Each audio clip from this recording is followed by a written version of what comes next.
विक्रम बेताल को पेड़ से उतारकर जब भी साधु के पास ले जाने को निकलते तो बेताल एक नई कहानी सुनाना शुरू करता। आइए सुनते हैं उनकी एक कहानी।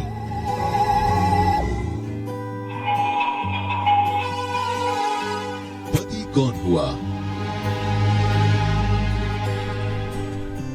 बहुत समय पहले यमुना नदी के तट पर एक धर्मस्थल नाम का नगर बसा हुआ था। उस नगर में केशव नाम का एक आदमी रहता था जो सरलता से अपना जीवन बिता रहा था। केशव की एक बेटी थी जिसका नाम मधुमती था। जब उम्र हुई तो केशव और उसके घर वालों को मधुमती की शादी की चिंता हुई। एक बार केशव को अपने किसी रिश्तेदार की शादी में जाना था। मधुमती के भाई को भी पढ़ाई के लिए बाहर जाना पड़ा। उसी रोज धर्मस्थल में एक नया युवक आया और संयोग से उस युवक का रुकना केशव के घर हुआ। युवक के व्यवहार से मधुमती की मां ने खुश होकर अपनी बेटी की शादी उससे पक्का करने की ठान ली। समस्या तब आई जब केशव और मधुमती का भाई दोनों मधुमती की शादी के लिए एक लड़का अपने साथ लेकर लौटे। इससे पहले कि यह फैसला हो पाता कि मधुमती की शादी किससे हो, मधुमती को एक सांप ने डस लिया जिससे उसकी मृत्यु हो गई। इस घटना के बाद शादी करने को इच्छुक पहला लड़का मधुमती के कपड़े और उसका अन्य सामान लेकर घर चला गया। वो रोज मधुमती की निशानी ऐसे संभाल के रखता जैसे मधुमती अभी जिंदा हो।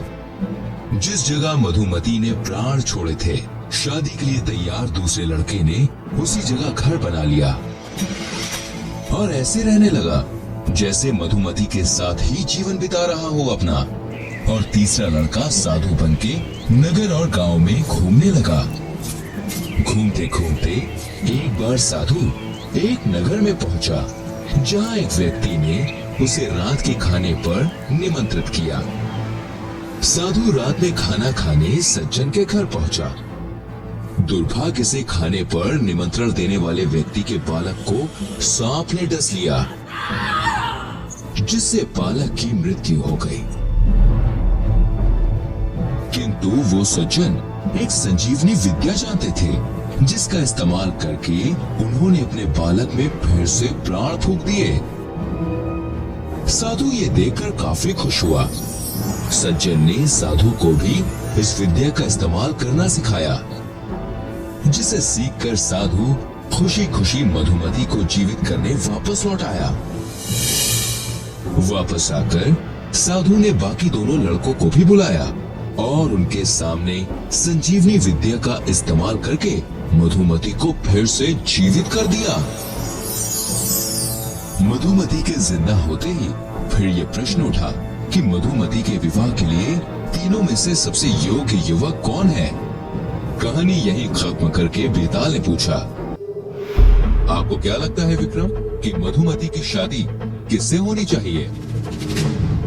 विक्रम ने उत्तर दिया, जिस लड़के ने मधुमती के कपड़े और अन्य सामान ले जाकर उसकी सेवा करी वो हुआ उसका बेटा। जिस लड़के ने उसमें जान डाली वो हुआ उसका पिता। और जिस लड़के ने उसकी मृत्यु के स्थान पर घर बना के अपना जीवन बिताया, सही मायने में वही हुआ उसका जीवन साथी। सही जवाब सुन के बेताल फिर से विक्रम के पास से उड़ के अपने पेड़ पर पहुंच गया।